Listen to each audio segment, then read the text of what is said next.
Magandang araw sa lahat ng ating mga taga-subaybay. Muli, ako po ang inyong kasama sa isang bagong paglalakbay ng puso at damdamin. Dito sa ating channel, naniniwala tayo na ang bawat sugat ay may dalang kwento. At sa bawat pagbangon mula sa pait ng kahapon, mayroong aral at pag-asang naghihintay. Ang kwentong ating tutunghayan ngayon ay pinamagatang Ang Huling Halakhak. Isang salaysay tungkol sa isang babaeng minsan nang itinuring na basura, iwinaksi at tinapakan ng pagkatao.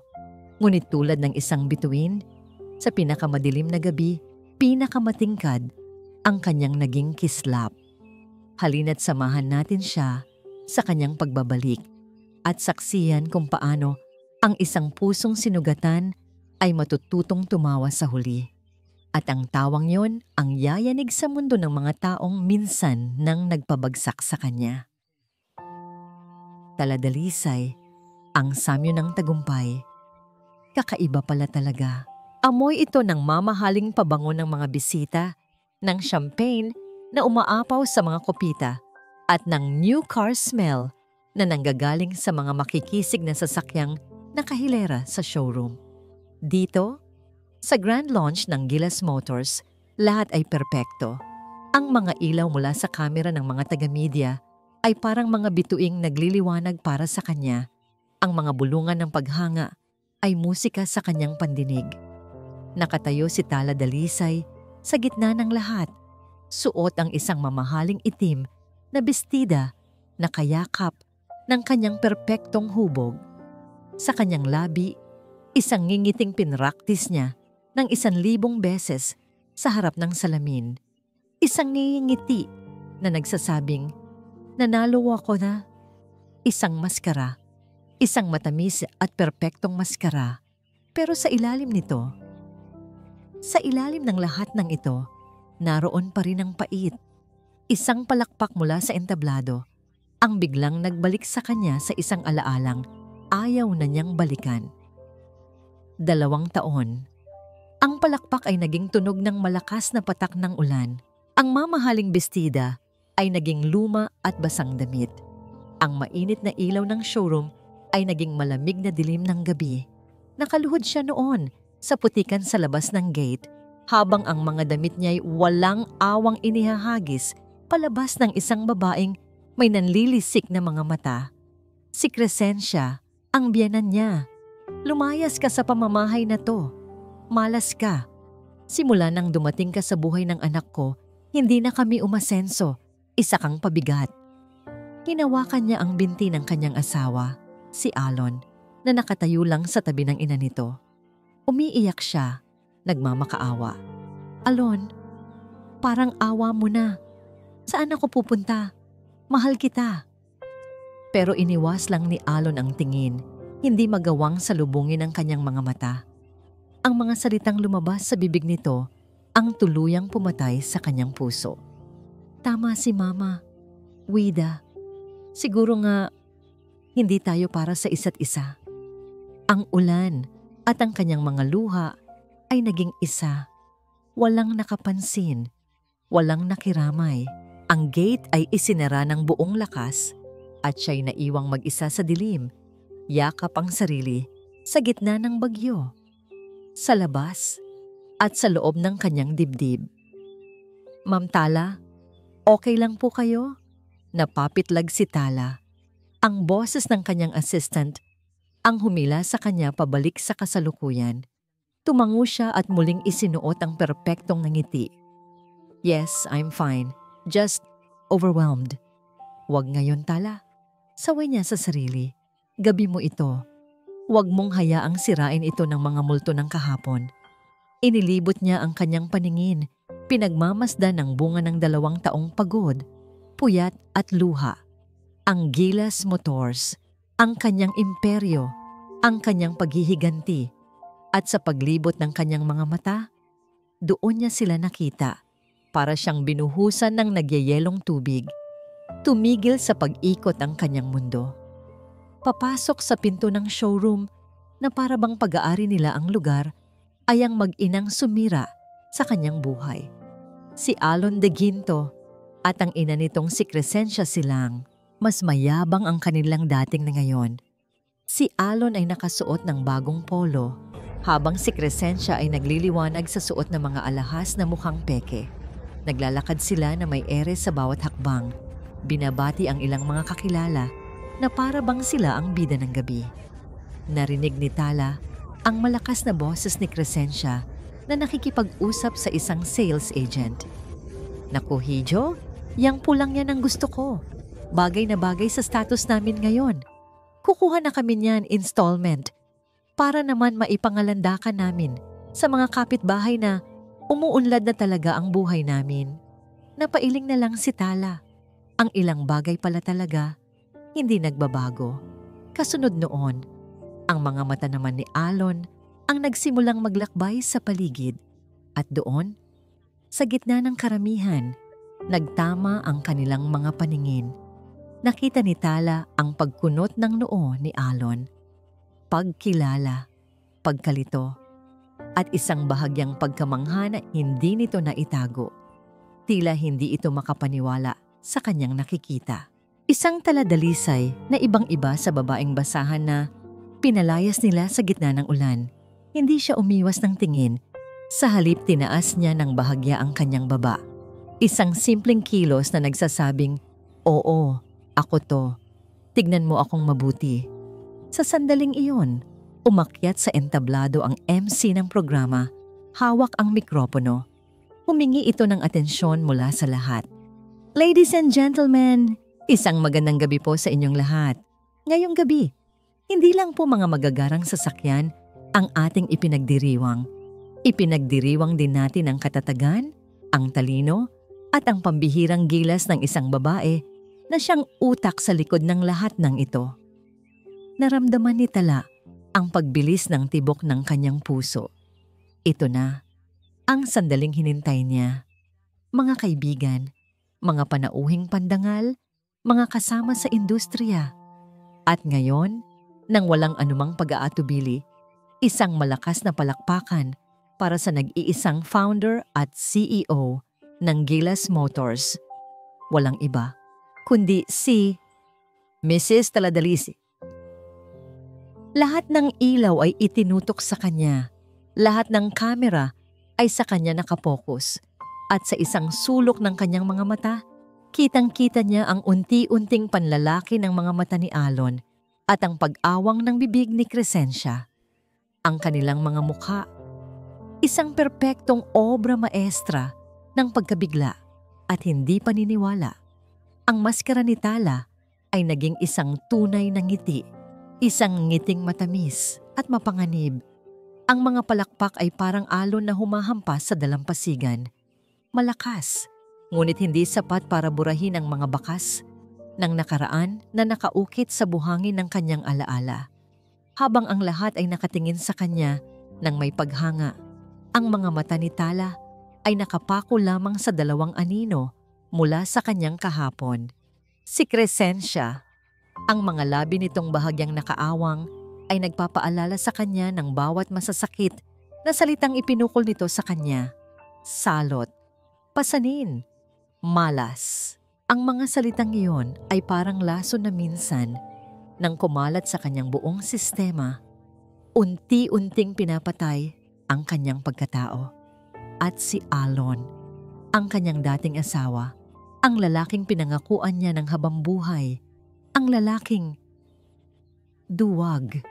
Nakita niya sa mga mata nito, hindi lang pagkabigla, kundi isang kislap ng interes. Tila ba ngayon lang nito nakita ang kanyang halaga? Ngayong napapalibutan na siya ng kislap, ng salapi at tagumpay. Diyos ko, ang kapal ng mukha. Isang perpektong kasinungalingan. Yan ang naging buhay niya sa piling nila. Sa umaga, isa siyang masunuring asawa at manugang. Nagluluto, naglilinis, nagsisilbi. Ginagawa ang lahat para makuha ang pagmamahal at pagtanggap na hinding-hindi naman para sa kanya. Ngunit sa gabi, sa kanilang kwarto, ang init ng pagmamahal ay napapalitan ng lamig ng pagwawalang bahala. Ang alaala ng kahapon ay muling bumuhos na parang ulan, hindi isang bagyo. Wala kang kwenta, sigaw ni Crescencia isang araw matapos malugi ang maliit na negosyo ni Alon.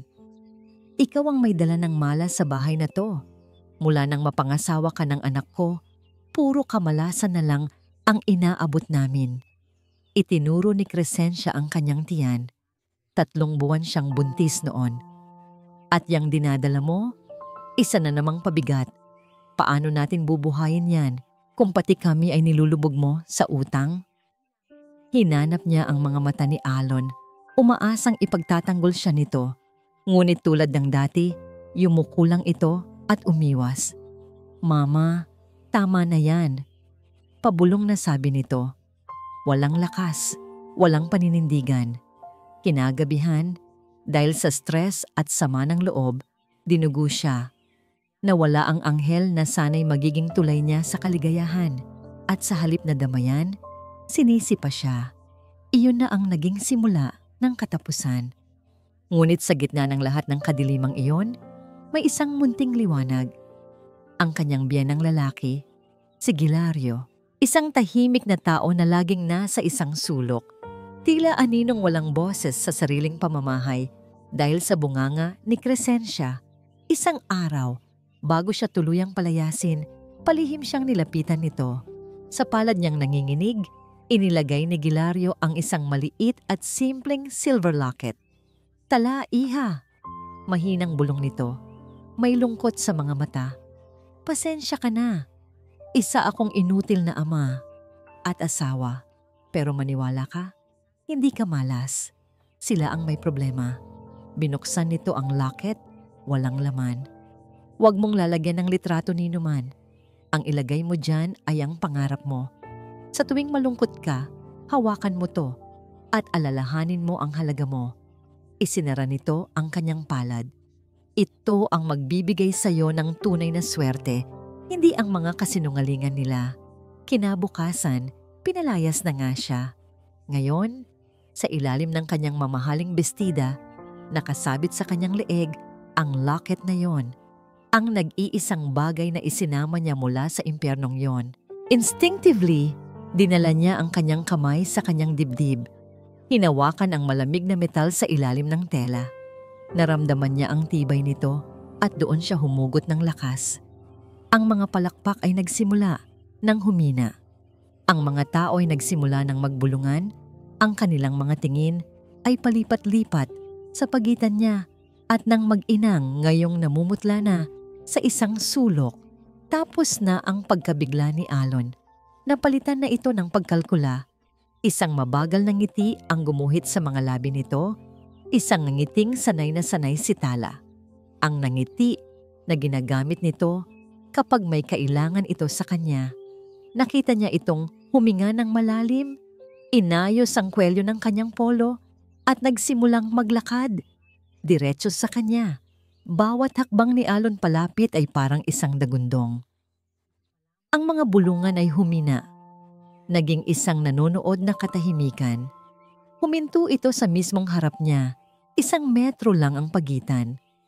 Amoy na amoy niya ang pabango nito. Ang pabangong siya pa ang pumili noon. Ngumiti si Alon ng mas malapad. Isang ngiting pang-artista. At sa isang boses na sadyang nilakasan, para marinig ng lahat ng nakapaligid sa kanila, sinabi nito ang mga salitang nagpaliyab sa galit na matagal nang natutulog sa dibdib ni Tala. Tala, mahal ko. Anong sorpresa? Dito ka pala nagtatrabaho. Ang hangin sa paligid ay biglang bumigat. Ang mga bulungan ay tuluyang namatay, napalitan ng isang kolektibong paghinga na puno ng pag-aabang. Ang bawat pares ng mata sa showroom ay nakatuon sa kanila, tila mga manonood sa isang dula na hindi nila inaasahan. Tala, mahal ko. Ang mga salitang yon ay gumapang sa kanyang balat na parang lason. Mahal ko. Napakabanal na salita, ngunit nagiging basura kapag nanggagaling sa bibig ng isang sinungaling. Dito ka pala nagtatrabaho, napangisi si Tala. Isang ngising malamig, matalim, at walang bahid ng anumang emosyon na dati niyang ipinakita kay Alon. Hinayaan niyang magtagal ang katahimikan ng ilang segundo. Pinapanood ang pagkislap ng pawis sa noo ng kanyang dating asawa. Alon? Simula niya siya. Ang kanyang boses ay kalmado, ngunit may bigat na parang bakal. Let me correct you on 2 things. Itinaas niya ang kanyang unang daliri. Una, huwag mo akong tawaging mahal ko. Matagal nang namatay ang anumang pagmamahal na inakala kong mayroon tayo. Sa parehong gabi na itinapon niyo ako sa labas na parang isang basang sisiw. Ang ngiti sa mukha ni Alon ay bahagyang natigilan. At pangalawa, itinaas niya ang kanyang pangalawang daliri at ang kanyang mga mata ay matalim na tumitig sa kanya. Hindi ako nagtatrabaho dito. Ikinumpas niya ang kanyang kamay sa buong showroom, sa mga nagagandahang sasakyan, sa mga eleganteng bisita, sa bawat sulok ng gusaling yon na sumisigaw ng karangyaan. Lahat ng ito, Alon, ay sa akin. Isang impit na tunog ang narinig ni Tala. Galing iyon kay Crescencia, na ngayon ay nakalapit na sa likod ng anak nito. Ang mukha ng matanda ay hindi na maputi sa gulat, kundi pula na sa galit na nagbabadyang sumabog. Anong pinagsasasabi mo? Singhal ni Crescencia. Hindi na napigilan ng sarili. Huwag kang magsinungaling, babae ka. Nagpapanggap ka lang, imposible. Sinubukan ni Crescencia na magkunwari. Pilit itong ngumiti sa mga taong nakatingin. Naku, kayo naman. Biniro ko lang niyang manugang ko. Siyempre nandito kami para suportahan siya. Family first, ika nga. Manugang? Binitiwan ni Tala ang isang maikling tawa. Isang tawang walang saya, puno ng pang-uyam. Hindi ba't sinabi niyo noon na isa akong malas, na isa akong sumpa sa pamilya ninyo? Na kaya niyo ako pinalayas ay dahil ako ang pabigat sa pag-asenso niyo. Bumaling siya sa mga bisita at sa media na ngayon ay abalang-abala na sa pagkuha ng video sa kanilang mga telepono. Ladies and gentlemen, hayaan ninyong ipakilala ko sa inyo ang aking dating asawa, si Alon de Ginto, at ang kanyang ina, si Ginang Crescencia Silang. Ang boses ni Tala ay malakas at malinaw, umaalingaw-ngaw sa buong lugar. 2 taon na ang nakalipas, pinalayas nila ako dahil ayon sa kanila, ako raw ang dahilan ng kanilang kahirapan. Nagpatuloy siya. Ang kanyang tingin ay bumalik sa dalawa, na ngayon ay gusto na yatang lamunin ng lupa. Ngayong gabi, nagagalak akong makita sila rito. Isang malaking karangalan na ang dati kong pamilya ay nandito para bumili ng kanilang pinapangarap na sasakyan mula sa kumpanyang pag-aari ng malas na pinalayas nila. Tumingin siya sa sales agent na kausap ng mga ito kanina. Iho, pakiasikaso ang application nila, ha? Siguraduhin mong installment. Baka mabigla sila sa presyo. Iyon na ang huling dagok. Ang kahihiyan sa mukha ni Alang at Crescencia ay hindi na mailarawan. Ang mga bulungan ay naging hayagang tawanan at pangungutya mula sa mga nakarinig. Ang kanilang kayabangan ay gumuho na parang kastilyong buhangin. Tayo na, Mama! Hila ni Alon sa braso ng ina. Ang mukha ay nakayuko. Pero hindi pa tapos si Tala. Wait! Sabi niya. Sapat na para mapahinto sila. Bago kayo umalis, gusto ko lang magpasalamat. Lumingon sila. May pagtataka sa kanilang mga mukha. Salamat, sabi ni Tala. At sa unang pagkakataon ngayong gabi, ang kanyang ngiti ay umabot sa kanyang mga mata. Salamat, dahil kung hindi niyo ako sinaktan at iwinaksi, hindi ko sana natuklasan ang sarili kong lakas. Ang pagtataboy niyo sa akin ang naging pinakamalaking pabor na ibinigay niyo sa buong buhay ko. Hindi na nila kinaya, mabilis silang tumalikod. Habang papalabas sila ng pinto, hinarang sila ng 2 security guard na may magalang ngunit matatag na ekspresyon. This way, ma'am, sir. isang magalang na paraan ng pagpapalayas sa kanila. Habang hinihila silang palabas, napasulyap si Crescencia sa huling pagkakataon. Ang kanyang mga mata ay nag-aapoy sa galit at puot. Walang pagsisisi, walang hiya, tanging purong galit. Sumigaw ito, isang sigaw na rinig ng lahat. Magbabayad ka dito, Tala. Tandaan mo yan. Aalamin ko kung sino ang matandang kinabit mo para magkaroon ng lahat ng to. Sisirain kita. At pagkatapos, nawala na sila. Nilamon ng dilim sa labas. Natahimik ang buong showroom. Pagkatapos, isang tao ang pumalakpak. Sinundan ng isa pa. At maya-maya pa, ang buong lugar ay umalingaw-ngaw sa malakas na palakpakan.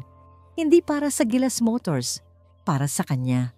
Ngunit sa gitna ng ingay, ang huling sigaw ni Crescencia ang paulit-ulit na tumatakbo sa isip ni Tala.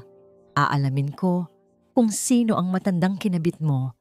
Isang pamilyar na kaba ang biglang gumapang sa kanyang dibdib. Crescencia silang. Ang pagsara ng pinto ng taxi ay kasing lakas ng pagsara ng gate na ginawa niya kay Tala. 2 taon na ang nakalipas. Ngunit ngayon, sila ang nasa labas. Sila ang itinaboy. Sila ang napahiya. Hayop ang babaeng yon. Hayop siya. Paulit-ulit na sigaw ni Crescencia sa loob ng taxi. Ang kanyang mga kamay ay mahigpit na nakakuyom sa ibabaw ng kanyang kandungan. Ang mga peking alahas sa kanyang pulsuhan ay kumakalansing sa bawat panginginig ng kanyang katawan sa galit. Sa tabi niya, si Alon ay parang isang basang sisiw, nakayuko, tahimik, hindi makatingin sa kanya. At ikaw, binalingan niya ang anak, dinuro-duro ito sa dibdib. Wala kang ginawa, nakatayo ka lang doon na parang tanga. Hinayaan mong tapak-tapakan tayo ng bruhang yon. Anong klaseng lalaki ka? Bakit ba nagkaroon ako ng anak na duwag na katulad mo? Mama, anong gusto mong gawin ko? Sa wakas ay sagot ni Alon, ang boses ay pagod at pahiya. Nakita mo naman lahat. Sa kanya na, anong laban natin? Laban? Halos masamid si Crescencia sa sarili niyang laway. Hindi mo ba narinig ang sarili mo, Alon? Kailan ka pa natutong sumuko? Pinalaki kita para maging matalino. Gamitin mo ang utak mo. Imposibleng sa loob lang ng 2 taon ay magkakaganyan siya ng walang tulong. Mayaman na ba siya ng pakasalan mo? Hindi. Isa lang siyang mahirap na ulila.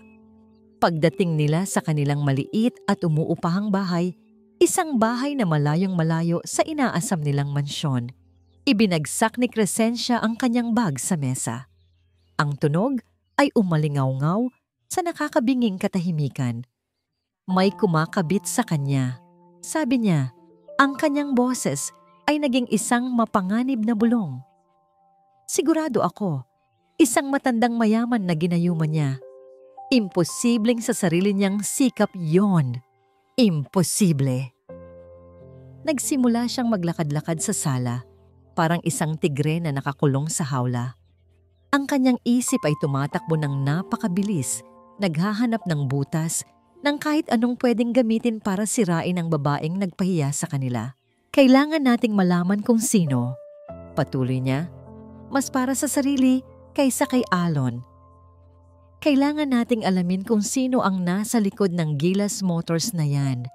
Kapag nalaman natin, sisirain natin siya. Ibubulgar natin ang kabit niya. Sisiguraduhin kong pati ang kumpanyang yon ay babagsak. Kinuha niya ang kanyang telepono. Nanginginig ang mga daliri habang hinahanap ang numero ng kanyang kaibigang si Marites na mahilig sa chismis at may mga koneksyon kung saan-saan. Mare, kailangan ko ng pabor. Bungad niya sa kausap sa kabilang linya, walang paligoy-ligoy. May ipapaiimbestiga ako sa'yo. Isang kumpanya. Gilas Motors. Gusto kong malaman kung sino ang mga investor, sino ang board of directors, sino ang nagpopondo. Lahat. Alamin mo ang lahat ng baho ng kumpanyang yan at ng may-ari niyan, si Tala Dalisay. Huminto siya. Ang kanyang paghinga ay mabigat. Babayaran kita, Mare. Kahit magkano.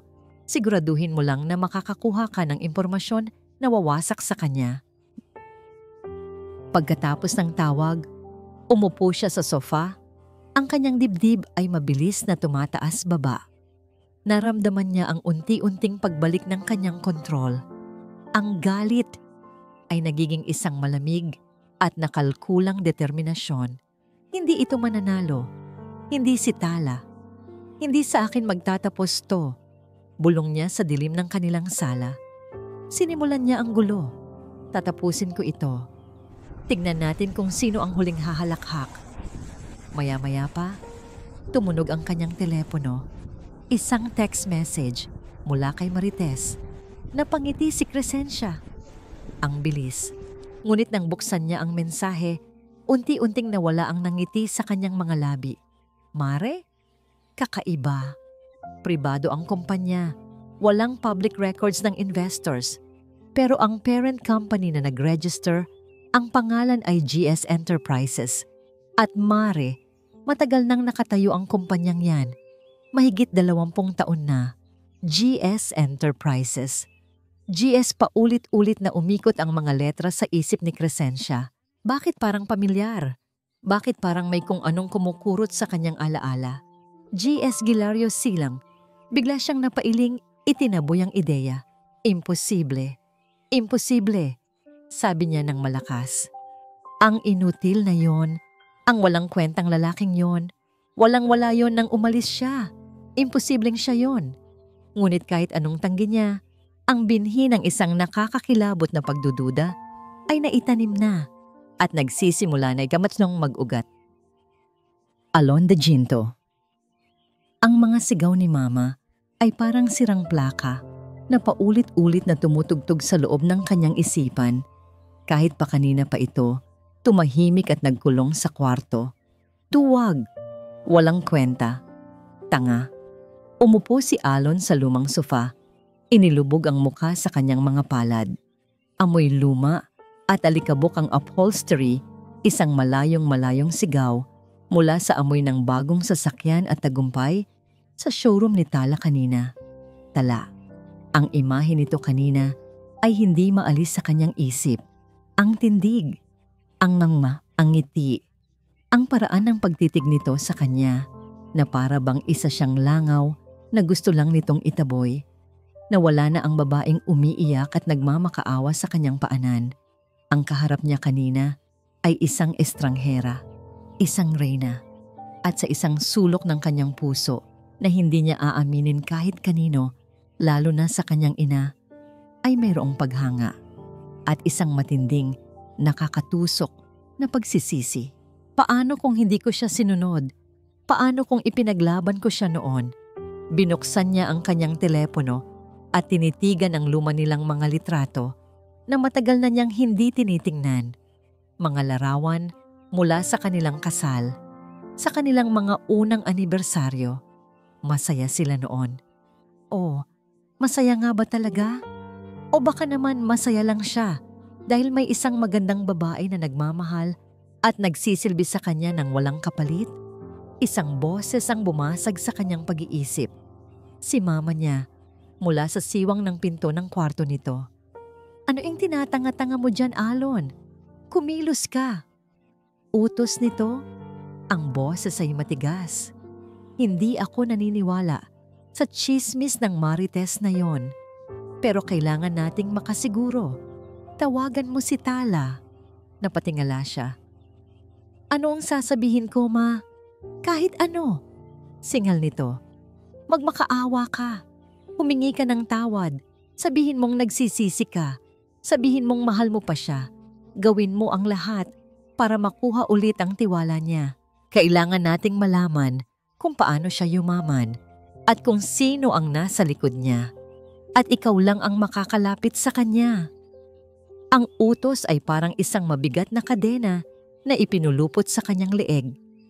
Ngunit kasabay noon, may isang maliit na bahagi sa kanya na gustong gawin iyon. Hindi dahil sa utos ng ina niya, kundi dahil sa sarili niyang kagustuhan. Gusto niyang marinig ulit ang boses nito. Gusto niyang malaman kung kung may natitira pa ba. Nanginginig ang kanyang mga daliri habang hinahanap ang numero ni Tala. Paano kung hindi na nito ginagamit ang lumang numero? Paano kung nag-ring? Isang ring, 2, 3. Sa bawat ring parang kinakabog ang kanyang dibdib na sasabog na. 4. Akmang ibababa na niya ang tawag nang biglang may sumagot. Hello? Ang boses na yon. Pareho pa rin, pero iba. Mas malamig, mas formal, walang bahid ng init at lambing na dati niyang kilala. Tita La? Nauutal niyang sabi. Isang sandaling katahimikan. This is she. Who's this? Para siyang sinampal. Hindi na nito nakasave ang numero niya. Si Alon to, Tala. Muling katahimikan. Mas matagal ngayon. Nang magsalita ulit si Tala, ang boses nito ay parang yelo. What do you want, Alon? If this is about the car, my sales team will handle your application. Hindi yon. Mabilis niyang sagot. Tala, tumawag ako para humingi ng tawad. Pumikit siya at huminga ng malalim. Inalala ang mga linyang yang pinraktis niya sa isip. Sorry sa lahat ng nangyari kanina. Sorry sa ginawa ni Mama. At sorry sa ginawa ko 2 taon na ang nakalipas. Lasing lang ako sa kayabangan noon. Tala, sunod-sunuran kay Mama. Pero pinagsisisihan ko na ang lahat. Sana mapatawad mo ako. Okay, sagot ni Tala. Isang salita, maikli, walang emosyon. Okay? Yun lang? Ano pa bang gusto mong sabihin ko, Alon? Na okay lang, nakalimutan na natin ang lahat. Hindi ako ganun kabanal. Pinapatawad kita. Hindi para sa'yo, kundi para sa sarili ko. Pero tapos na tayo. The chapter is closed. Ang bawat salita ay may bigat. Isang pinal na hatol. Pwede ba tayong mag-usap? Desperado niyang sabi. Kahit sandali lang. Sa personal, may mga bagay lang akong gustong linawin. Gusto kong malaman kung sino ang tumulong sa'yo. Dagdag ng isip niya na sinasabayan ang utos ng kanyang ina. Wala na tayong dapat pag-usapan. Matatag na sagot ni Tala. Everything that needed to be said was said tonight. Goodbye, Alon. Tala, sandali. Halos pasigaw niyang sabi. Nararamdamang malapit ng maputol ang linya. Sa pagkadesperado, isang tanong ang biglang lumabas sa kanyang bibig. Isang tanong na hindi niya plinano. Isang tanong na isinubo sa isip niya ng pagdududa ni Mama kanina. Tala, teka. Gusto ko lang malaman. Si Papa, nagparamdam ba siya sa'yo? Sa kabilang linya wala siyang narinig na sagot. Tanging isang nakakabinging katahimikan. Isang katahimikan na mas maingay kaysa sa kahit anong sigaw. Hindi ito nagsabing hindi. Hindi ito tumawa. Hindi ito nagtanong kung bakit. Isang mahabang, mabigat, at puno ng kahulugang katahimikan. At pagkatapos, ang tunog ng pagbaba ng telepono. Tuot! Tuot! Tuot! Nakatitig lang si Alon sa kanyang telepono. Ang kanyang puso ay kumakarera. Ang katahimikan ni Tala, iyon na ang sagot. Ibinaba ni Tala ang telepono sa ibabaw ng kanyang malaking mesa na gawa sa mahogany. Ang kamay niya ay bahagyang nanginginig. Ang kanyang puso ay tumitibok ng mas mabilis kaysa sa normal. Si Papa. Nagparamdam ba siya sa'yo? Ang tanong ni Alon ay parang isang malaking bato na ibinagsak sa isang tahimik na lawa. Lumilikha ng mga alon na gumugulo sa kanyang isipan. Paano? Paano niya naitanong yon? Isang tsamba lang ba? O may alam ba sila na hindi niya alam? Napapikit siya ng mariin. Pilit na iwinaksi ang kaba. Ngunit ang alaala ng kanyang investor ay biglang sumulpot sa kanyang isip. Si Mr. Gill, isang lalaking nasa mga huling edad 50. May simpleng pananamit ngunit may matalas na mga mata na tila kayang basahin ang kanyang kaluluwa. Nagpakilala ito sa kanya halos 2 taon na Ang nakalipas, ilang linggo matapos siyang palayasin. Nakikita siya nito sa isang maliit na karinderya.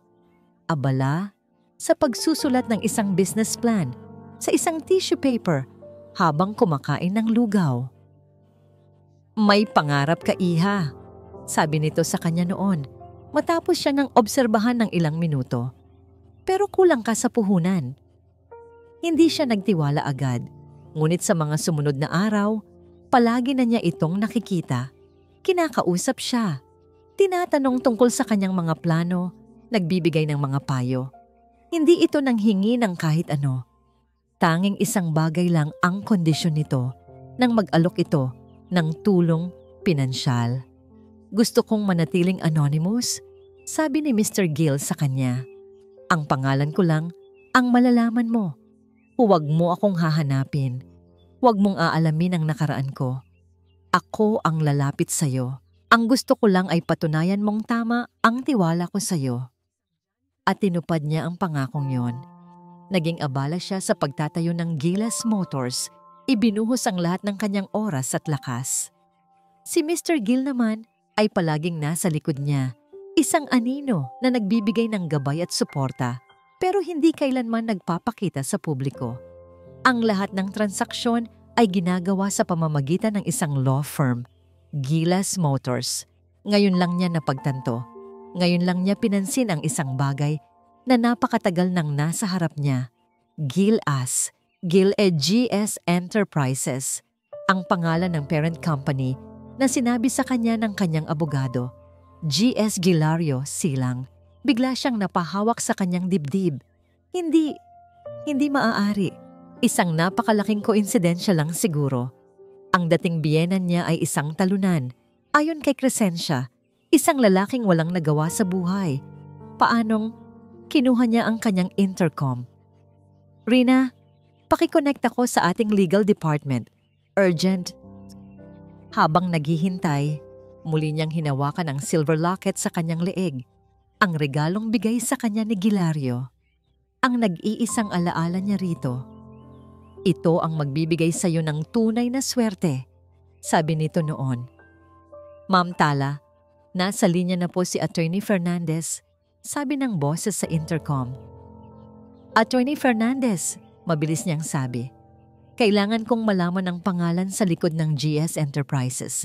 I know about our non-disclosure agreement, pero kailangan kong malaman. Now." May pag-aalinlangan sa boses ng abogado. "Ma'am, that's highly irregular.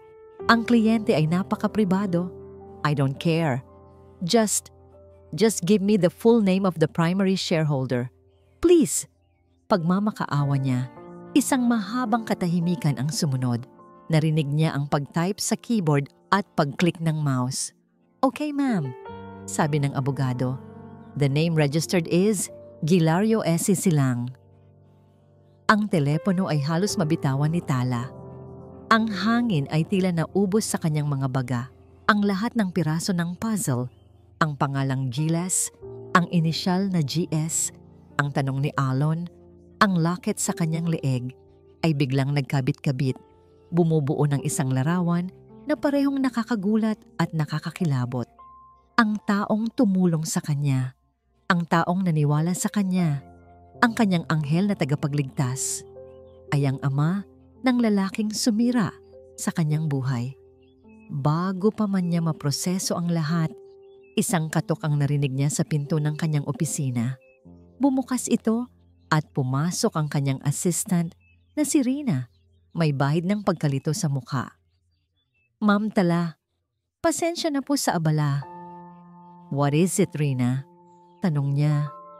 Ang kanyang boses ay garalgal pa rin. "Kasi po," nag-aalangang sabi ni Rina, "may isang lalaki po sa lobby. Matanda na po. At nagpipilit po siyang makausap kayo. May appointment daw po siya." "Sino siya?" "Ang pangalan niya po ay Gilario Silang." Hindi mapakali si Crescencia. Ang mga inisyal na GS ay paulit-ulit na umuukit sa kanyang isipan na parang isang sumpa. Gilario Silang. Imposible, ngunit habang tumatagal, Ang ideya ay hindi na isang imposibilidad, kundi isang nakakainis na posibilidad.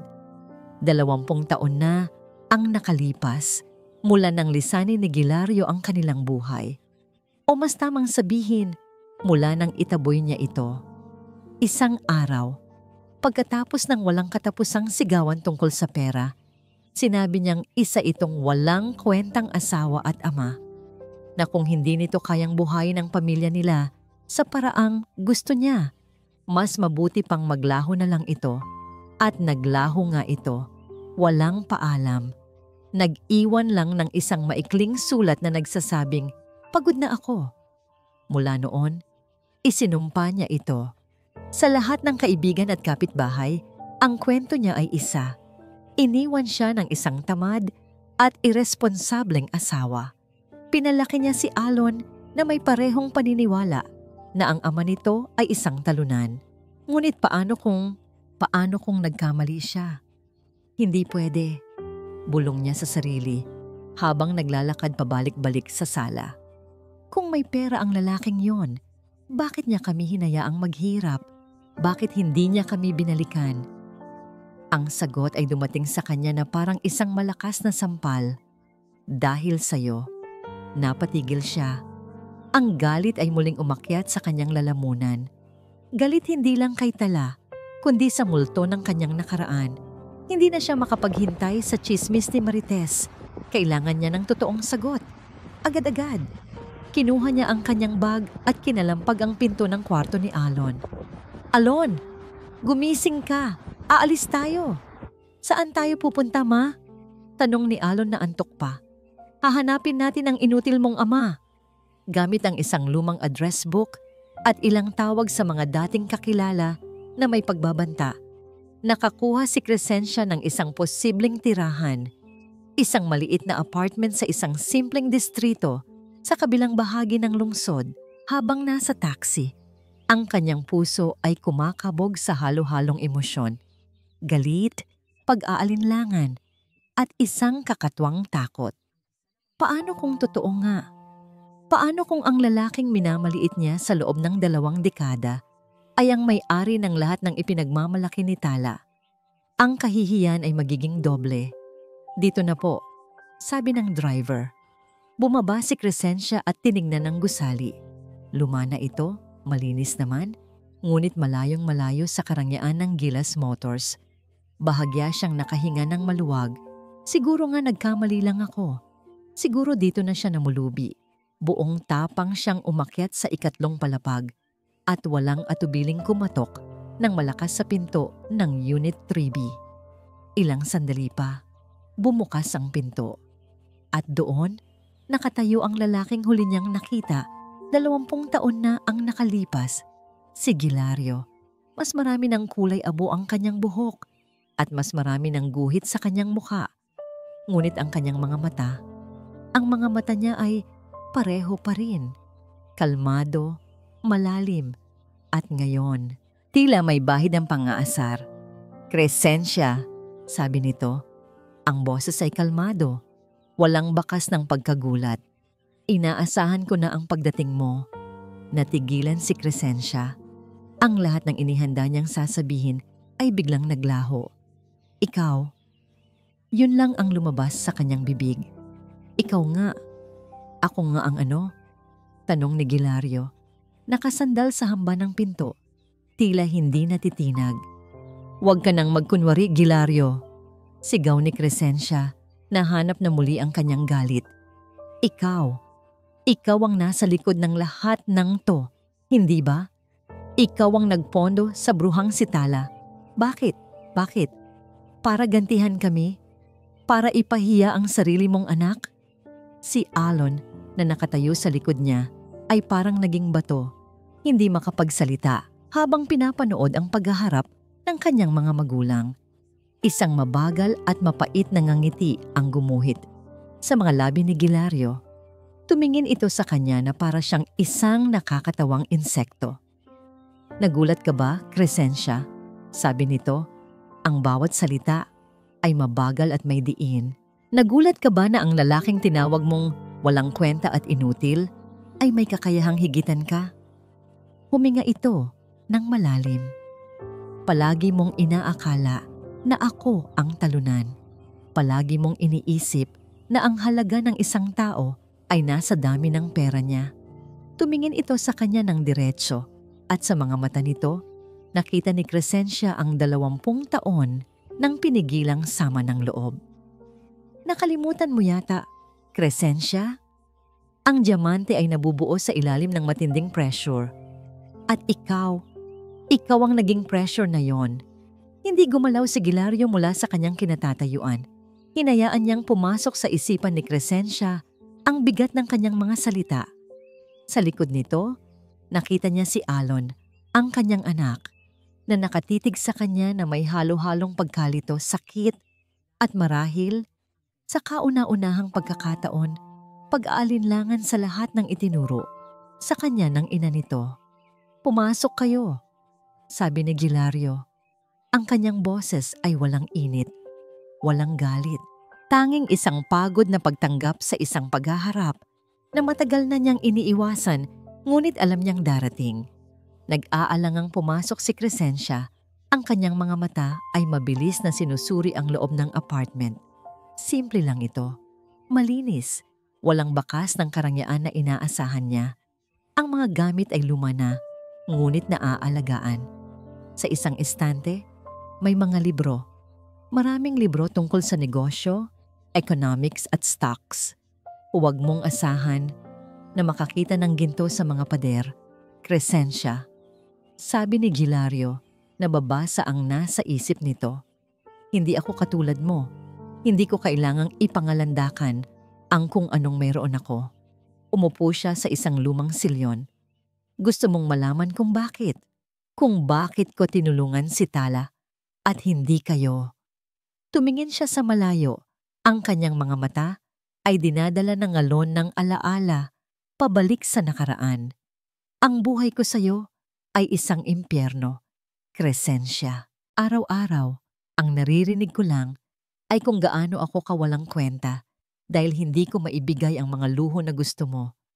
Ang bawat piso na kinikita ko ay hindi sapat. Ang bawat pagod ko ay walang halaga. Ginawa mong sukatan ng pagkatao ko ang laman ng pitaka ko. Bumaling siya kay Alon. At ikaw, anak, pinanood kitang lumaki na unti-unting nilalaso ng ina mo. Tinuruan kanyang maging sakim. Tinuruan kanyang tingnan ang mga tao bilang mga bagay na pwedeng gamitin.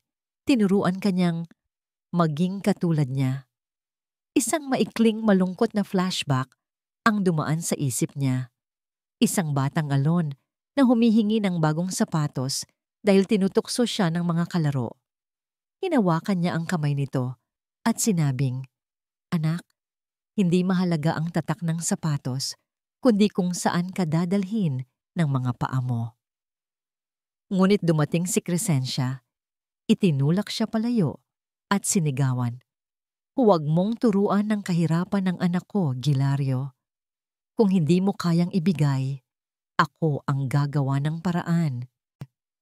Nang umalis ako, pagpapatuloy ni Gilario, ang kanyang boses ay nagiging mas matatag. "Wala akong dala. Nagsimula ako sa wala.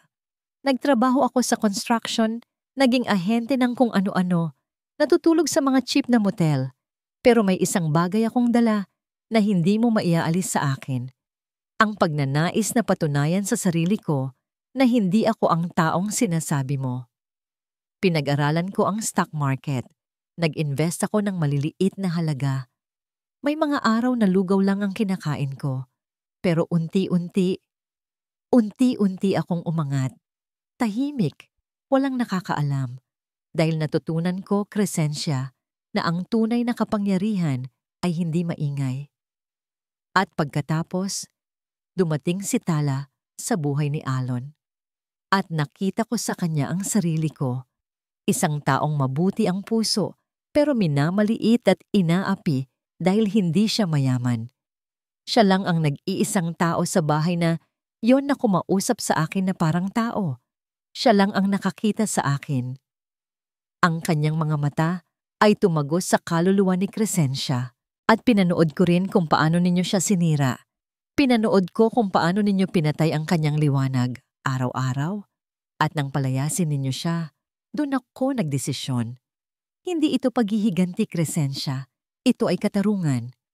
Nag-invest ako sa isang taong may tunay na halaga. Nag-invest ako sa isang taong may gilas. Hindi lang sa pangalan, kundi sa pagkatao. Itinapon ninyo ang isang diamanteng hindi pa napapakinis. At ako ang pumulot para bigyan ito ng tamang kintab. Kaya ngayon, heto kayo. Pagtatapos niya, ang kanyang boses ay bumabalik sa isang malamig na katahimikan. Nakatayo sa harap ko, humihingi ng paliwanag. Pero ang totoo, wala akong dapat ipaliwanag sa inyo. Si Crescencia ay natulala. Ang kanyang bibig ay nagbubukas at nagsasara na parang isang isdang naubusan ng tubig. Ang lahat ng kanyang paniniwala, ang buong pundasyon ng kanyang kayabangan ay gumuho sa isang iglap.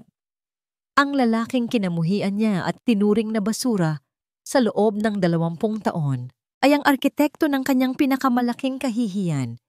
Sa sobrang galit at kawalan ng masabi, isang desperadong ideya ang nabuo sa kanyang isipan. Isang huling, maruming alas. Ganun pala ha? Sigaw niya, ang kanyang boses ay pumipiyok sa pagkabaliw. Nagkutsabahan kayo ng babaeng yon para sirain kami. Isang eskandalo to. Mag-ama sa batas at manugang. Tignan natin kung ano ang sasabihin ng media kapag nalaman nila to. Kinuha niya ang kanyang telepono, handang mag-dial. Malalaman ng buong mundo ang kabulukan ninyong dalawa. Sisiguraduhin kong pati ang Gilas Motors na yan ay madudurog. Mabilis siyang tumalikod at tumakbo palabas ng apartment. Iniwan si Alon na nakatayo roon, gulong-gulo. Sa pagitan ng isang amang ngayon lang niya tunay na nakilala at isang inang nasisiraan na ng bait. Ang pakiramdam ng tagumpay ay panandalian lamang. Matapos ang pag-uusap nila ni Gilario sa kanyang opisina, isang pag-uusap na puno ng luhang pasasalamat, mga paliwanag, at isang kakaibang paggaan ng loob, pakiramdam ni Tala ay nabunutan siya ng tinik. Ngunit ang tinik na yon ay napalitan ng isang bagong pag-aalala. Hindi sila titigil, Tala, babala ni Gilario bago ito umalis. Lalo na si Crescencia, kapag ang isang taong tulad niya ay na-corner, mangangagat siya at ang kagat niya ay puno ng kamandag. At hindi nga nagkamali si Gilario. Makalipas ang 2 araw, nag-organisa ang Gilas Motors ng isang maliit na event, isang Customer Appreciation Day para sa kanilang mga unang kliyente. Ang showroom ay puno ng mga masayang pamilya, mga lobo, pagkain, at magandang musika. Ito dapat ay isang masayang araw, isang selebrasyon ng kanilang mabilis na tagumpay. Ngunit ang kasiyahan ay biglang pinunit ng isang malakas at pamilyar na sigaw mula sa entrada. Nasaan ang ahas na si Tala Dalisay? Lahat ng ulo ay lumingon. At doon, sa gitna ng salaming pinto, nakatayo si Crescencia na parang isang diyosa ng kaguluhan. Ang kanyang buhok ay bahagyang magulo at ang kanyang mga mata ay nanlilisik sa galit. Sa likod niya, si Alon, na mukhang napipilitan lang, puno ng hiya. Anong ginagawa ninyo dito? Mahinahong tanong ni Tala, habang mabilis siyang nilapitan ng kanyang mga security guard. Anong ginagawa namin dito? Tumawa si Crescencia ng malakas, isang tawang walang saya. Nandito kami para ibunyag ang katotohanan, para ipakita sa lahat ng mga taong ito kung anong klaseng demonyo ang nagpapatakbo ng lugar na ito. Tumingin siya sa mga kliyente na ngayon ay naglalabas na ng kani-kanilang mga cellphone para mag-video. Alam niyo ba kung paano itinayo ang Gilas Motors na ito? Sigaw niya, ang kanyang boses ay umaalingaw-ngaw. Itinayo ito sa kasinungalingan, sa panloloko. Di lumapit siya kay Tala at bago pa man makakilos ang mga guard, mabilis nitong hinablot ang braso ni Tala. Ang babaeng ito, dinuro niya si Tala. Kinabit niya ang sarili niyang biyenan, ang sariling ama ng asawa niya. Nagkutsabahan sila para sirain ang pamilya namin. Makasalanan, Immoral. Isang kolektibong gasp ang narinig mula sa mga tao. Ang bulungan ay naging isang malakas na ugong. Ang mga kamera ng telepono ay nakatutok na lahat sa kanila. Hindi yan totoo, sigaw ni Tala. Pilit na binabawi ang kanyang braso. Hindi totoo, hamon ni Crescencia. Kung hindi totoo, bakit sa kanya ipinuhunan ng inutil kong asawa ang lahat ng pera niya, ha? Bakit ikaw ang tinulungan niya at hindi ang sarili niyang anak? Dahil meron kayong relasyon, isang maruming relasyon. Si Alon, na kanina patahimik, ay biglang nagsalita. Tila binigyan ng cue ng ina. Totoo ang sinasabi ni Mama. Sabi niya, bagamat hindi makatingin ng diretso kay Tala. Niloko nila kaming lahat. Pakiramdam ni Tala ay guguho ang kanyang mundo. Ang lahat ng kanyang pinaghirapan ay nanganganib na mawasak ng isang kasinungalingan. Ang kanyang pangalan, ang kanyang reputasyon, ang Gilas Motors, lahat ay nadudungisan sa harap ng lahat. Get them out of here! Utos niya sa mga guard. Ang kanyang boses ay nanginginig sa galit at kawalan ng magawa. Habang hinihila ng mga guard ang mag-ina, patuloy pa rin sa pagsigaw si Crescencia.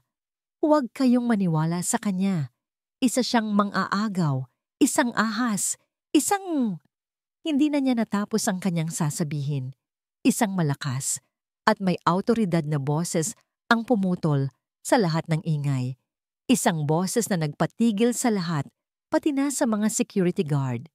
Tama na yan, Crescencia. Lahat ay napalingon sa pinanggalingan ng boses. Nakatayo sa may pinto. Suot ang isang simpleng barong ay si Gilario Silang. Ang kanyang mukha ay kalmado. Ngunit ang kanyang mga mata ay nagliliyab na parang dalawang nagbabagang uling. Nakatutok ng diretso sa babaeng minsan niyang tinawag na asawa. Ang eksena ay kumpleto na. Ang lahat ng mga karakter ay nasa entablado na. At ang kurtina, para sa huling pagtatanghal, ay malapit nang bumagsak taladalisay. Ang pagdating ni Gilario ay nagpabago sa lahat. Ang magulo at maingay na eksena ay biglang naging isang tahimik na korte kung saan ang bawat isa ay naghihintay sa hatol. Si Crescencia, na kanina'y parang isang mabangis na leon, ay biglang natigilan. Tila hindi inaasahan ang pagdating ng taong pinagmumulan ng kanyang pinakamatinding galit. Dahan-dahang naglakad si Gilario papasok. Ang kanyang bawat hakbang ay may bigat at awtoridad. Hindi niya pinansin ang mga taong nakatingin o ang mga kamera ng telepono. Ang kanyang mga mata ay nakatuon lamang sa mag-inang pinagmulan ng gulo. Huminto siya sa pagitan nila at ni Tala. Sige, Crescencia, sabi niya. Ang kanyang boses ay kalmado ngunit may talim. Ituloy mo. Sabihin mo sa kanila ang lahat ng kasinungalingan na nabuo sa isip mo. Natigilan si Crescencia. Gilario, anong ginagawa mo dito? Nandito ka para ipagtanggol ang kabit mo? Isang mapait na ngiti ang sumilay sa labi ni Gilario. Humarap siya sa mga tao, sa mga kliyente, sa mga nagvi-video. Magandang araw po sa inyong lahat.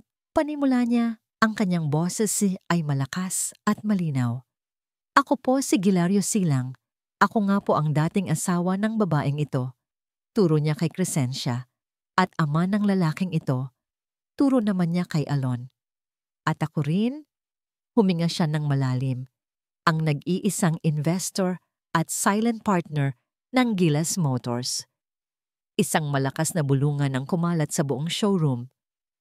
Isang maruming relasyon daw?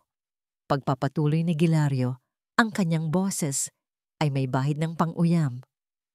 Crescencia, sa 20 taon na tiniis kita, alam na alam ko kung gaano karumi ang kaya mong isipin. Pero hayaan ninyong ikwento ko sa inyo kung ano ang tunay na kwento. At doon, sa gitna ng showroom, isinalaysay ni Gilario ang lahat. Ikinwento niya ang 20 taon ng pagmamaliit at pang-aaping mental na dinanas niya sa kamay ni Crescencia. Ikinwento niya kung paano siya itinaboy at nagsimulang muli mula sa wala. Nagsumikap akong mag-isa, sabi niya. Ang kanyang boses ay nanginginig sa pinipigilang emosyon. At nang ako'y nakaipon na, sino sa tingin ninyo ang dapat kong tulungan? Ang pamilyang tumuring sa akin na basura? O ang isang mabuting tao na tinrato din nilang basura?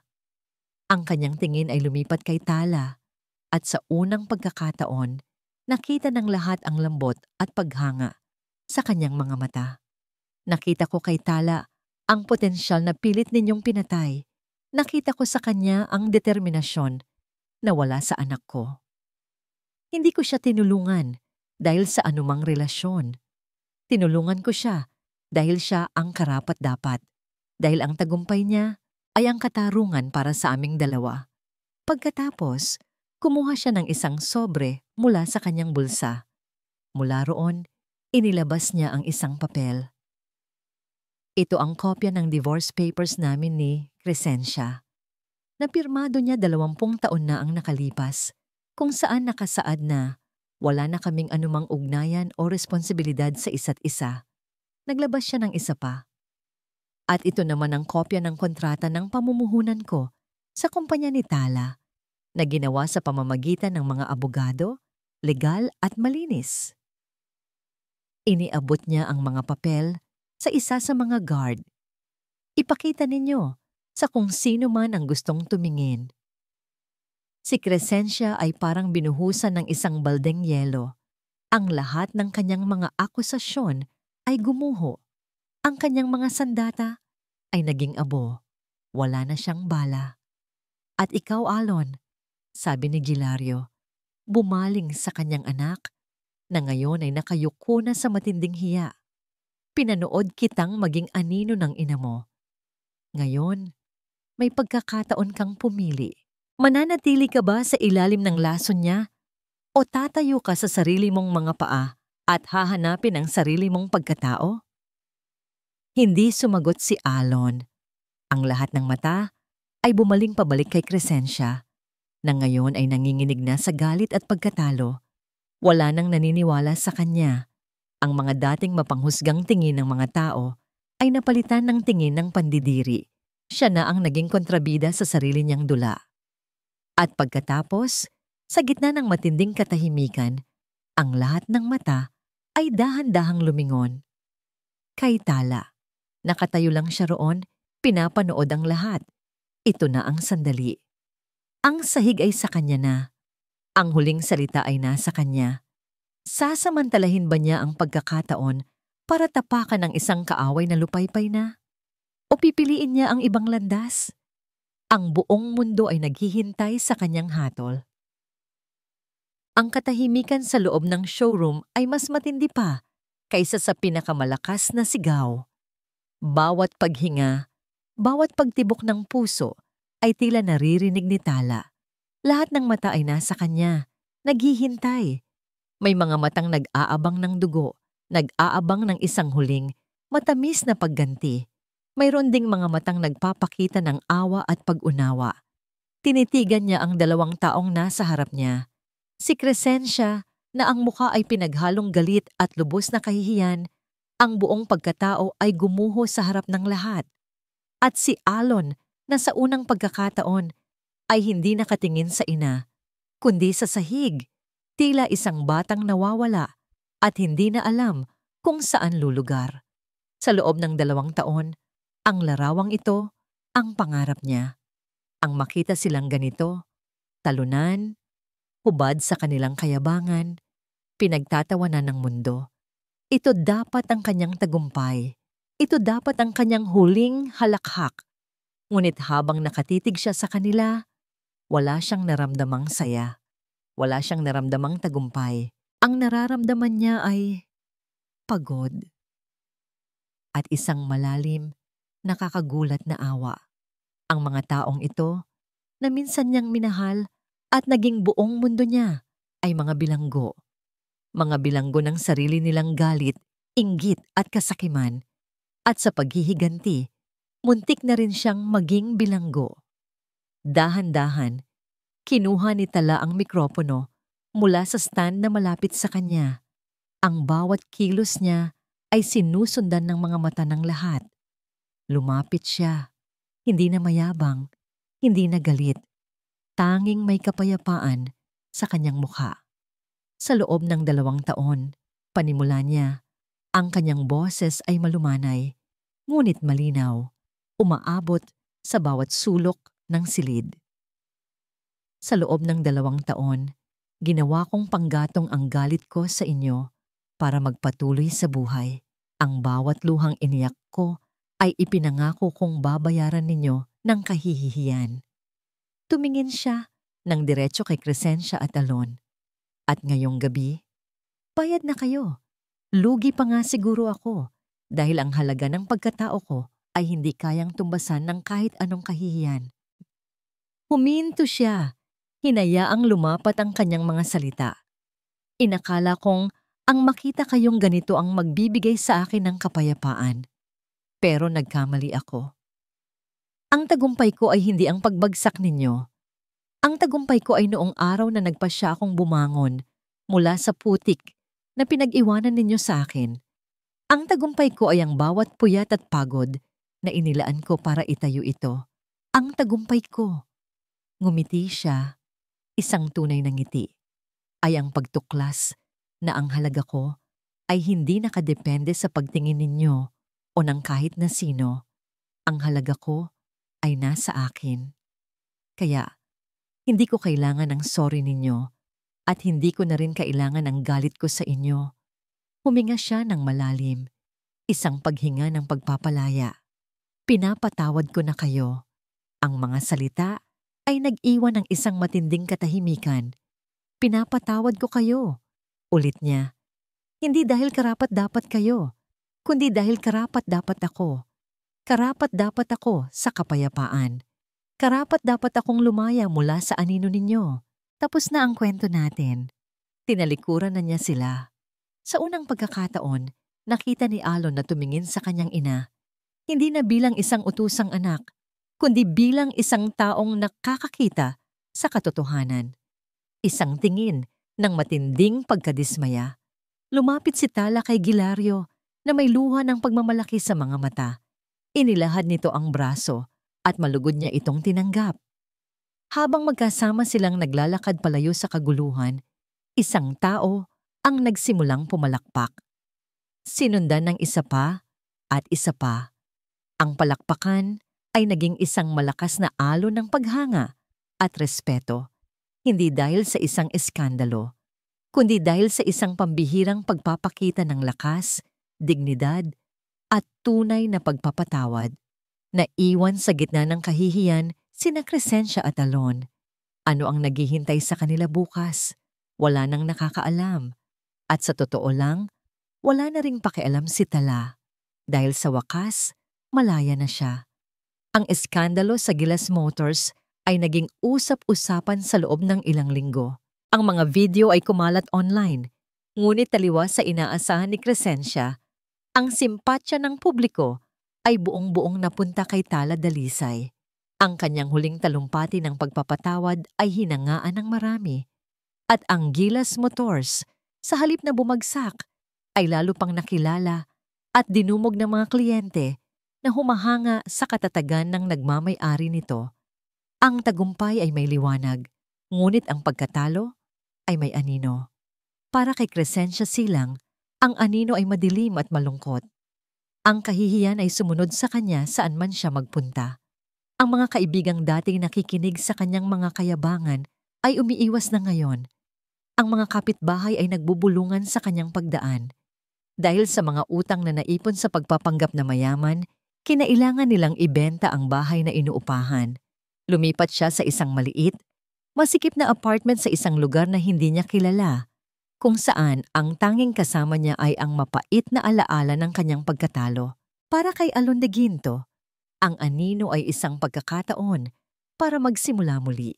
Sa wakas, naputol na ang tanikalang nag-uugnay sa kanya sa laso ng kanyang ina. Isang araw, nag-iwan lang siya ng sulat na nagsasabing, "Ma, kailangan kong hanapin ang sarili ko."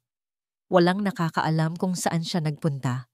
Ang huling balita ay nagtatrabaho siya bilang isang ordinaryong empleyado sa isang probinsya, malayo sa Villa Esmeralda. Ang kanyang mukha ay may bakas ng pagod, ngunit sa kanyang mga mata may isang bagong kapayapaan. Ang kapayapaan ng isang taong nagsisimulang mabuhay para sa sarili niya. Para kay Gilario Siang, ang liwanag ay matamis. Ang relasyon nila ni Tala ay hindi na bilang investor at negosyante, kundi bilang isang tunay na pamilya. Naging para siyang ama na hindi kailanman nagkaroon si Tala, isang gabay at isang kaibigan. Magkasama nilang pinalago ang Gilas Motors, hindi lang bilang isang negosyo, kundi bilang isang simbolo ng pagbangon. At para kay Tala Dalisay, makalipas ang ilang buwan, isang umaga, tumayo siya sa balkonahe ng kanyang bagong bahay. Isang bahay na itinayo, hindi mula sa galit, kundi mula sa pangarap. Mula roon, tanaw niya ang buong Villa Esmeralda na unti-unting nililiwanagan ng sumisikat na araw. Ang simoy ng hangin ay sariwa. Ang langit ay walang ulap. Dinala niya ang kanyang kamay sa kanyang leeg. Hinahanap ang pamilyar na lamig ng silver locket. Ngunit wala na ito roon. Nakatago na ito sa isang kahon kasama ng mga alaala ng kahapon. Hindi na niya kailangan ng anting-anting. Hindi na niya kailangan ng anumang bagay na magpapaalala sa kanya ng sakit. Ang swerte niya ay hindi galing sa isang bagay. Ang swerte niya ay galing sa kanyang sarili. Isang ngiti ang sumilay sa kanyang mga labi. Isang ngiting totoo. Isang ngiting payapa. Isang ngiting malaya. Hindi ito ang mapait at mapaghiganting huling halakhak na inakala niyang gusto niya. Ito ay isang tahimik na tawa ng isang kaluluwang sa wakas ay buo na. Ang kwento niya ay hindi nagtapos sa pagbagsak ng iba, kundi sa kanyang sariling paglipad. At sa bagong umaga na ito, ang langit ay walang hangganan. At dito po nagtatapos ang kwento ni Tala Dalisay sa ang huling halakhak. Isang paglalakbay na nagturo sa atin na ang tunay na tagumpay ay hindi nasusukat sa kung gaano kataas ang ating narating, kundi sa kung gaano kalalim ang ating pinaghugutan para bumangon. Ipinakita sa atin ni Tala na ang kapatawaran ay hindi para sa iba, kundi isang regalo para sa ating sariling kapayapaan. Taos-puso po akong nagpapasalamat sa inyong walang sawang pagsubaybay sa bawat kabanata ng kwentong ito. Ang inyong pakikinig ang nagbibigay buhay sa bawat salita. Ano po ang masasabi ninyo sa paglalakbay ni Tala? I-comment nyo lang po sa ibaba ang inyong mga saloobin at aral na napulot. Gustong-gusto ko pong mabasa ang bawat isa. Kung nagustuhan nyo ang kwentong ito, isang pindot lang po sa like button. I-share sa inyong mga kaibigan at kapamilya. At syempre, kung hindi pa po kayo nakakasubaybay, pindutin na rin po ang subscribe button para lagi kayong updated sa mga susunod pa nating mga kwento ng puso. Muli, ako po ang inyong lingkod, nag-iiwan ng isang paalala. Ang bawat puso ay may sariling kwento at ang bawat kwento ay may aral na naghihintay. Hanggang sa muli, paalam.